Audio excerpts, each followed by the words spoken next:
Hello, welcome to today's session on mental health essentials, building understanding and awareness.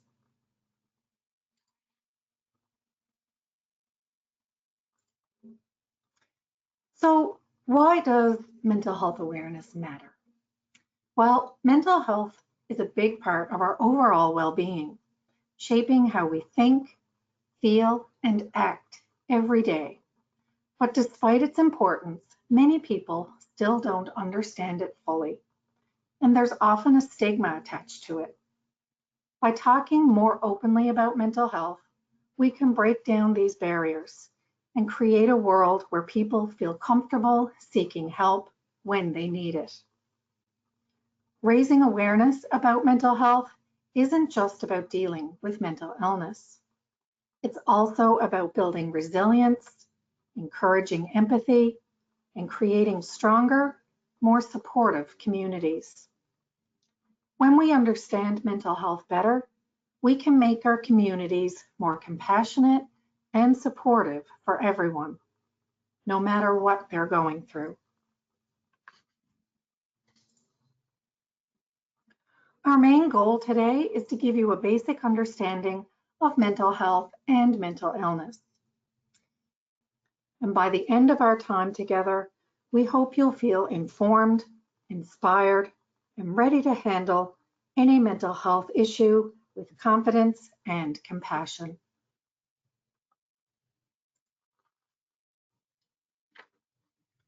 So what is mental health? Mental health includes our emotional, psychological, and social well-being. It affects how we think, and it helps determine how we handle stress, relate to others, and make choices. Mental health is important through all stages of life, from childhood and adolescence through adulthood. Mental health is not simply the absence of mental illness. It is a dynamic state of wellness that requires constant nurturing throughout our lives. Understanding mental health is crucial because it impacts every aspect of our lives, from our relationships, our work performance, to our physical health, and overall quality of life. When we prioritize mental health, we build our resilience and well-being, but also contribute to the vitality and productivity of our communities.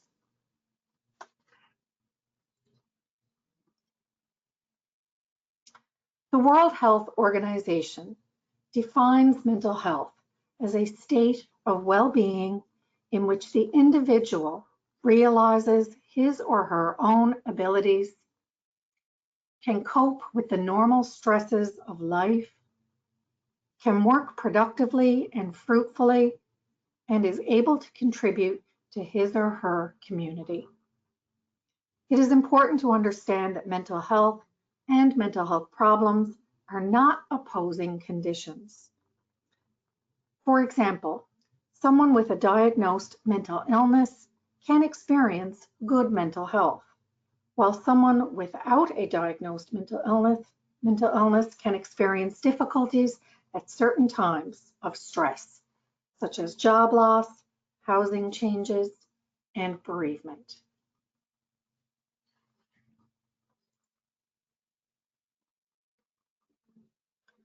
Mental health, like physical health, exists on a continuum. It is a dynamic, changing state that can improve or decline given the right set of circumstances. Therefore, mental health concerns, if identified and treated early, have the potential to be temporary and reversible. This continuum shows us that it's normal for our mental health to fluctuate and gives us tips on how to work towards moving our mental health back to the healthy section or the green. Let's think about our mental health as a thermometer. When our mental health temperature is seen as being in the green column, we're able to deal with the stressors that life presents to us. For example, during the peak of the pandemic, we were asked to deal with different challenges that we had not been prepared for, such as being an essential worker, physical distancing, homeschooling, or financial challenges. And all of this may have led us into having what we could call a low-grade fever, or being in the yellow column. When in the yellow column, you may find yourself to be more irritable, to have less motivation, or to not be sleeping well. And this is a normal reaction to an abnormal event. In this case, the pandemic being the event. As our mental health declines, or our mental health temperature rises, we may find ourselves moving into the orange column. This is where we may see an increase of symptoms that were present when we were in the yellow column. At this point, it is very important to start using our coping skills and self-care tips to try to move ourselves back into the yellow column and eventually the green. The longer we stay in the orange or the injured column, the more at risk we are to move into the red column, which may lead to a serious mental health problem or what we would consider a mental health temperature of 41 degrees. When in the red, it is recommended that you seek professional help in order to start working your way back along the continuum. Every person lies somewhere along the mental health continuum, and this can fluctuate on a day-to-day basis.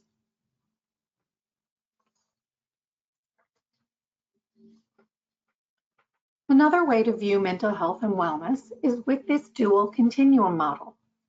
It shows that mental health exists on a spectrum, not a binary. People living with a mental illness can experience positive mental health, and people experiencing poor mental health without a mental illness. This two continuum model helps us understand, and the model includes one continuum or line to show the presence or absence of signs of a mental health problem, and it reflects positive to poor mental health. In the top left corner, you will see optimal mental health and well-being with symptoms of mental illness. For example, this could be a person with a diagnosed mental illness that has found ways to cope with the illness. Those could include medication and mindfulness. And as a result, they're experiencing good mental health and well-being. In the top right corner, you will see optimal mental health and well-being without of mental illness.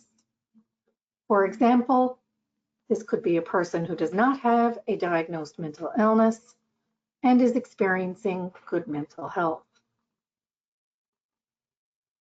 In the bottom left corner, we will see poor mental health and well-being with symptoms of mental illness.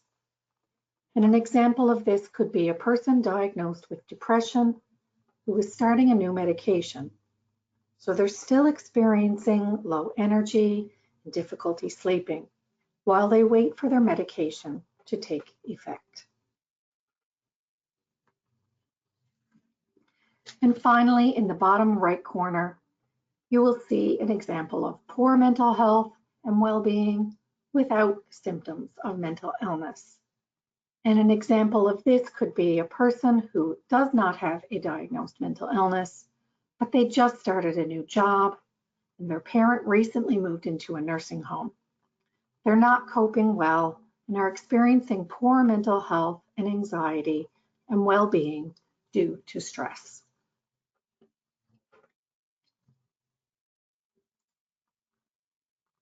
So, how common are mental health problems?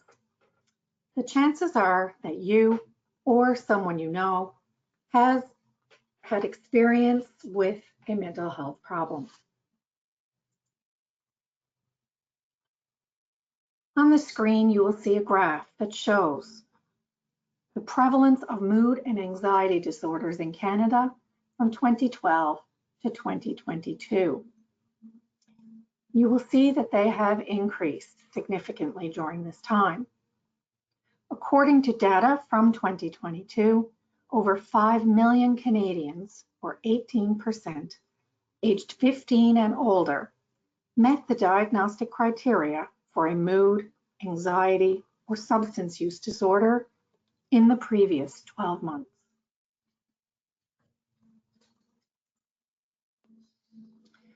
And in this slide, you will see some further statistics showing that the prevalence of mood and anxiety disorders was highest among young women. You will also see that despite the recent rises in substance-related deaths, the prevalence of substance use disorders did not increase from 2012 to 2022.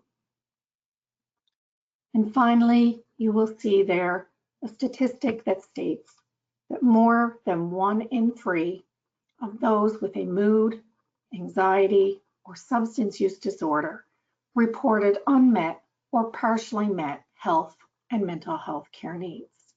And again, this is from Statistics Canada in 2022.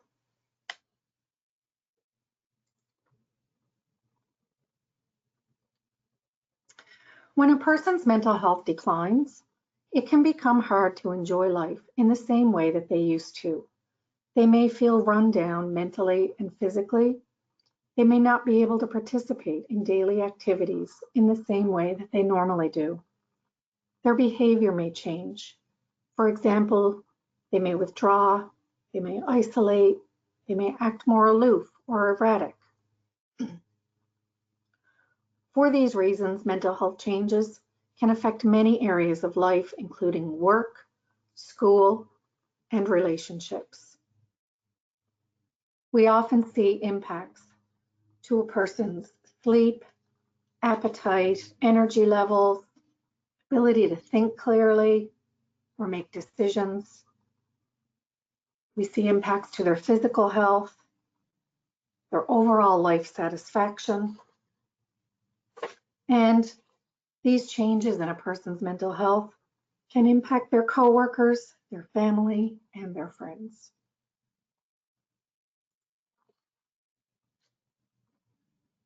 There is no single cause for most mental health problems. In fact, the causes are varied and complex, and are often the result of interactions between biology, genetics, family and social environments, and economic circumstances. There are relationships between a person's mental health, past traumas, biology and physical health, as well as the environment, which we often refer to as the social determinants of health, which will be explained shortly.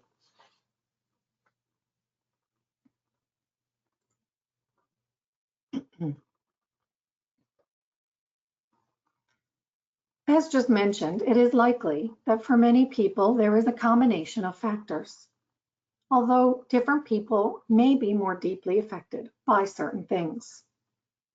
For example, the following factors could potentially result in a period of poor mental health: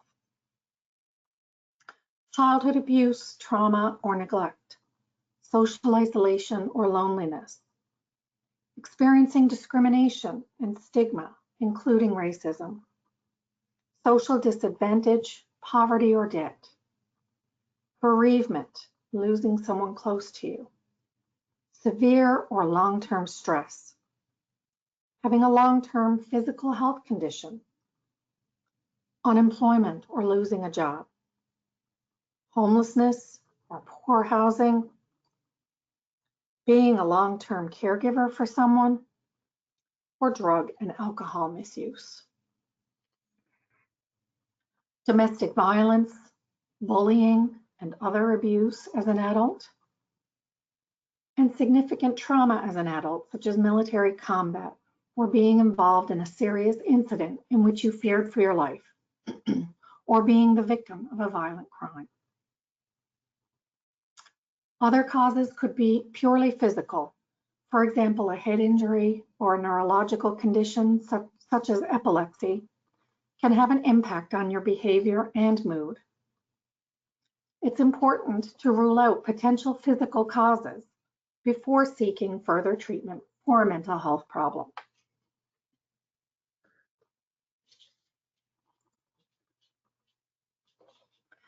If someone is experiencing mental health problems, it's important to examine their physical health, as the mind and the body are connected.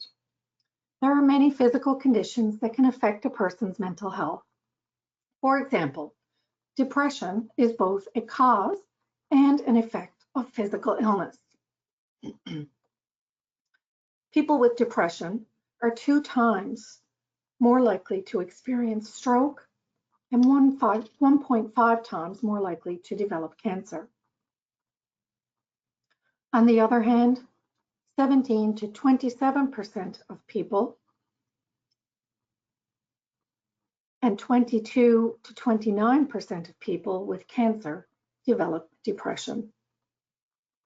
A person's family history can increase the likelihood of mental health conditions, as specific genes may put a person at higher risk. However, having a gene associated with a mental health disorder does not necessarily mean that this condition will develop.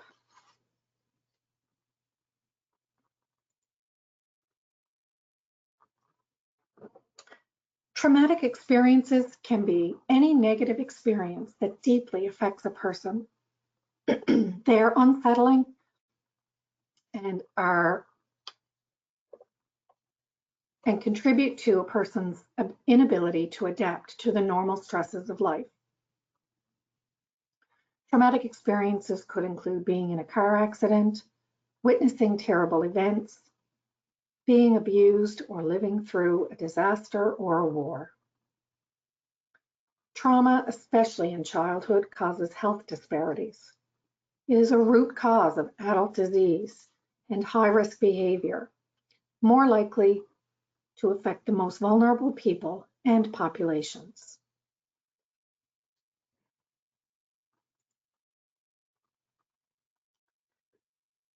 The social determinants of health are the conditions in which people are born, develop, live, and play, and are the main factors that shape people's physical and mental health. In fact, each of these social determinants has a stronger effect on people's health than those related to diet, physical activity, and tobacco. A model of the social determinants of health developed at a York University conference in Toronto in 2002 helps explain these health inequities or differences among Canadians.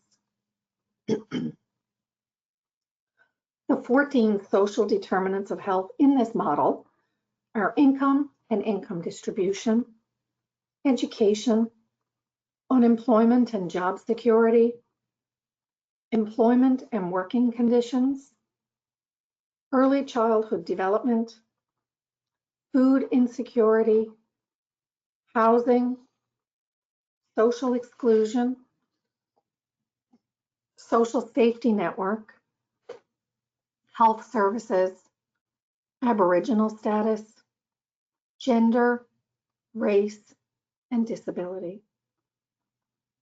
Because the causes and effects of mental health problems are not always clear, it's helpful to examine many aspects of a person to try to understand them and what they are going through.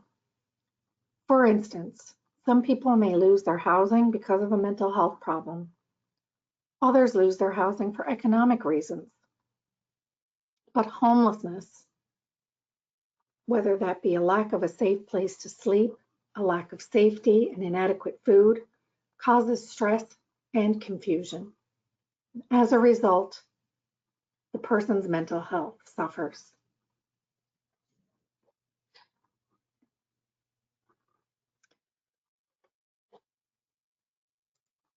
People may notice the following day-to-day warning signs if a family member, friend, or colleague are experiencing mental health problems. They may notice changes in eating or sleeping patterns. changes in mood, such as the person is feeling sad, irritable, or extremely high or low. They may notice that the person has difficulties coping with stress, daily problems, or activities. They may notice they have difficulty concentrating or changes in appearance, that there are newly developed excessive fears, worries, and anxieties. They may notice that they're more withdrawn, spending more time alone or avoiding others and social activities. They may notice that they're feeling more tired or having low energy or motivation. They may have difficulty managing usual responsibilities. They may notice excessive weight gain or loss.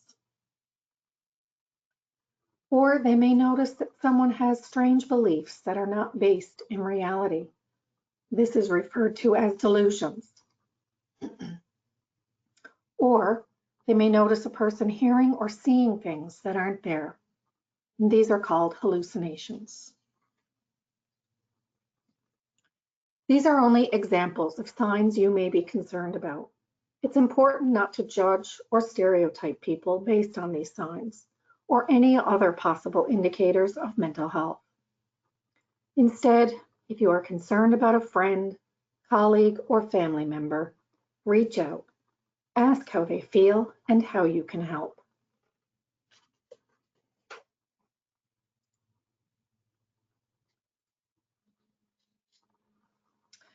So, what is mental illness?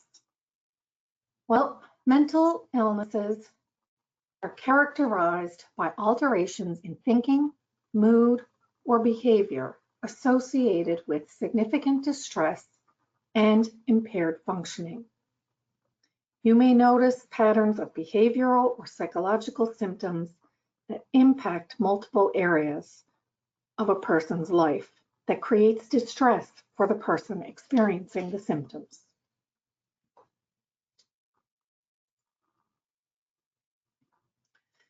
The DSM-5-TR lists hundreds of distinct conditions.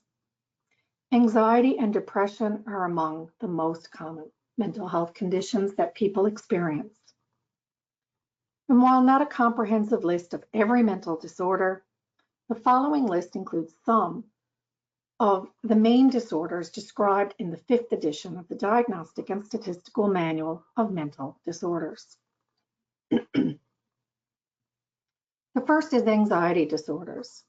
These are often characterized by excessive and persistent fear, worry, anxiety, and related behaviors. Fear involves an emotional response to a threat, whether that threat is real or perceived, or the anticipation that a future threat may arise. Types of anxiety disorders include generalized anxiety disorder, social anxiety disorder, specific phobias, panic disorder, or separation anxiety disorder. The category of depressive disorders includes a number of conditions. They are all characterized by the presence of sad, empty, or irritable moods, accompanied by physical and cognitive symptoms. They differ in terms of duration, timing, and causes. Some of these include major depressive disorder, persistent depressive disorder, premenstrual dysphoric disorder, substance and medication-induced depressive disorder, and there are more. Neurodevelopmental disorders are those that are typically diagnosed during infancy, childhood, or adolescence. These psychological disorders include intellectual development disorder, global developmental delay, communication disorders, autism spectrum disorder, or attention deficit hyperactivity disorder, otherwise known as ADHD. Then there are trauma and stressor-related disorders. These involve exposure to a stressful or traumatic event. These were previously grouped with anxiety disorders, but are now considered a distinct category of disorders. Some of these in this category include acute stress disorder, adjustment disorders, post-traumatic stress disorder, or reactive attachment disorder. There are bipolar and related disorders. Bipolar disorder is characterized by shifts in mood, as well as changes in activity and energy levels. The disorder often involves experiencing shifts between elevated moods and periods of depression, often referred to as mania or depressive episodes. Then we have substance use and addictive disorders. Substance-related disorders are those that involve the misuse of different substances such as cocaine, methamphetamine, opiates, and alcohol.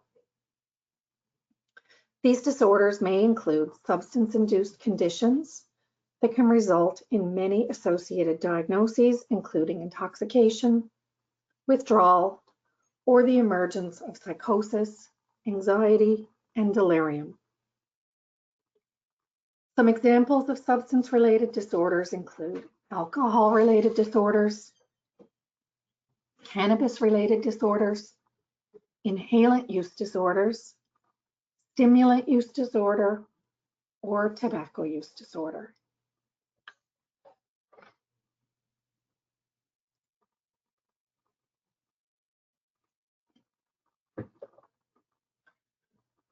When someone has both a substance use problem and a mental health problem, it is called a co-occurring or concurrent disorder.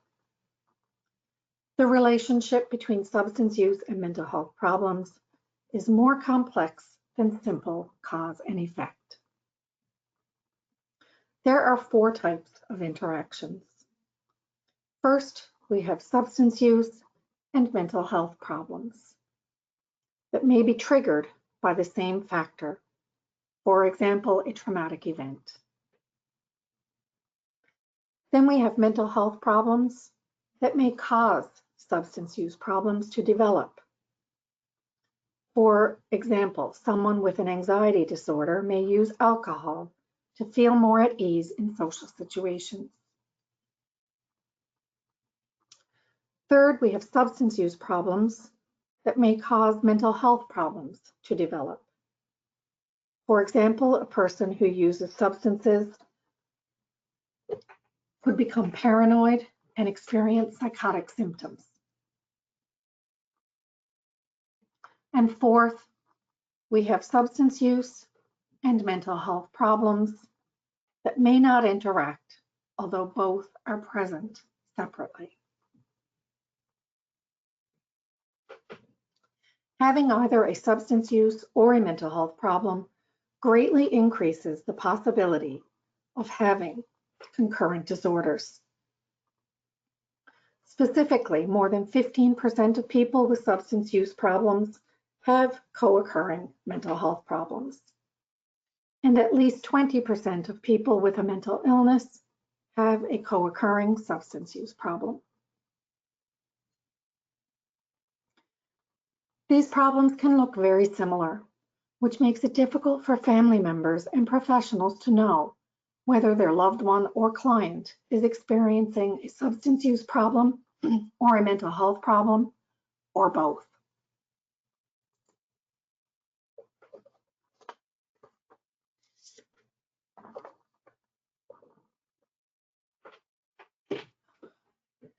Fear and misunderstanding often lead to prejudice against people with mental health problems.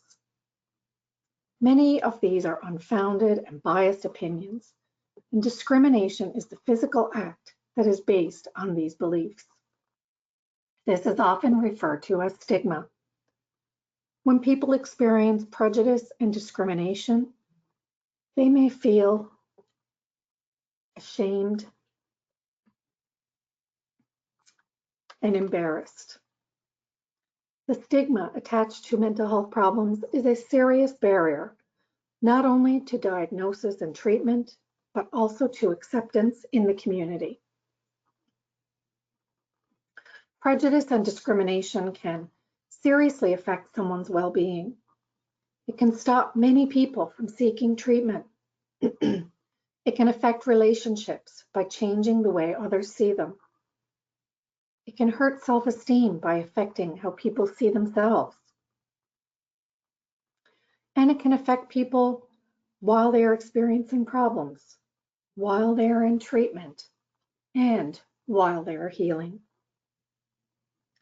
Some people have said that the prejudice they experience is worse than their original mental health problem, and that the prejudice often stops many people with mental health problems from seeking the help that they know they require.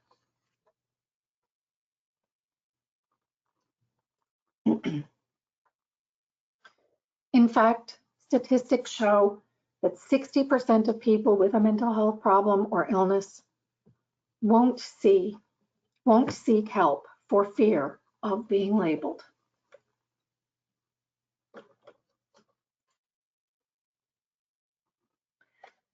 We often see people struggling with mental health concerns or mental illnesses and wonder why they don't reach out for help. Many times it is a matter of needing assistance, even reaching out for help, or they face barriers to accessing the assistance needed. Several types of barriers can make it difficult to access services. Some of these are cost, language, distance, lack of transportation, waiting lists, limited availability of services. There are economic and financial pressures that impact housing, employment, and educational opportunities. The fear of prejudice and discrimination, as we just discussed, can limit their access to care, as well as physicians refusing to accept patients based on mental health or substance use history.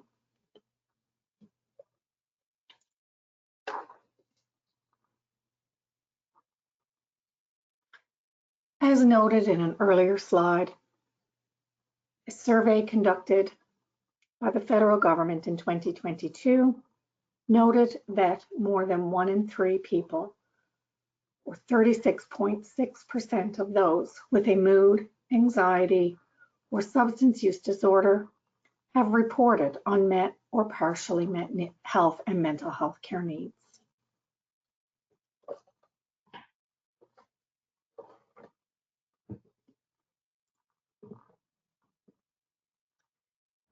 Most mental health problems can be treated so that people can recover and maintain day-to-day functioning. Treatment comes in many forms, both formal and informal. It is quite possible and not uncommon for people to improve their own mental health without the assistance of a formal professional. Some of the formal treatments can include individual and group therapy, counseling, psychosocial interventions, and medication. Community support, such as outreach services, income support services, and vocational related supports are available.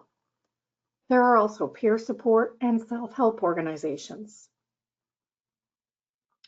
Treatment for mental health problems are provided across many settings, including by community-based health services and organizations, physicians, psychiatrists, hospitals, outpatient programs, clinics, and private practitioners. In addition, informal or self-help treatments are very important.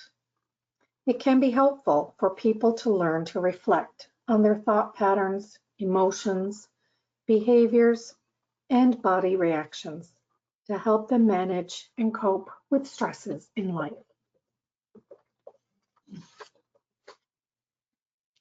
Being aware of negative emotions, repeating positive messages, noticing body reactions, countering stress with a healthy diet, relaxing, making art, exercising, listening to music, sleeping, spending time outside, and practicing mindfulness are ways that people can manage their mental health. The most helpful methods are different for everybody. Over time, each person will learn what works best for them.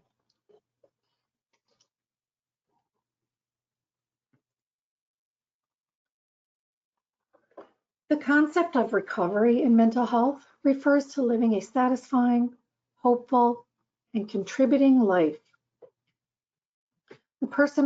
Despite the person that may be experiencing ongoing symptoms of a mental health problem or illness. Recovery journeys include individual, family, cultural, and community strength, and can be supported by many types of services and treatments.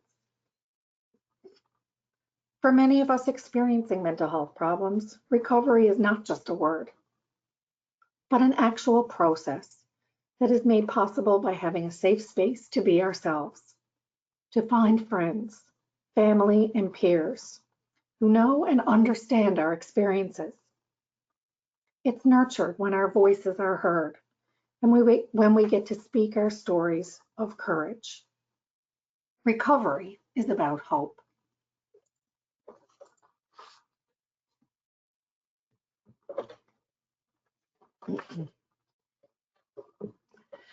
You may be concerned about yourself or about a friend or family member. There are many ways to get help for them or for yourself. Encouraging someone to get support, helping them connect with a service or resource, and helping advocate are all ways to help. Become familiar with the services and programs available in your area. Explore the programs available and the barriers that exist. It's important to know what's available. Remember that people often need treatment and that their treatment will be most effective when they participate willingly. If a person is in crisis, call 811 for the mental health crisis line. There are times where they should be encouraged to go to their nearest emergency department. And if they are unwilling to go and you are concerned, you should call 911 or go to your nearest emergency department.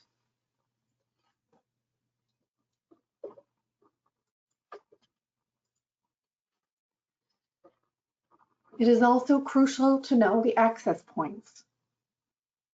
You may access mental health and addictions advice and resources either in person by attending one of the many doorways, locations that exist in the province. You may find the list of these locations online at Bridge the Gap. You may also access other resources online at bridgethegap.ca, where you can see what's available for both youth and adults for both mental health problems and substance use problems right across the province of Newfoundland and Labrador. As well, you may access services via phone by calling 811, where a trained health professional will help assess and determine what service you need. This is an example on the screen of just some of the services that you will find by visiting bridgethegap.ca.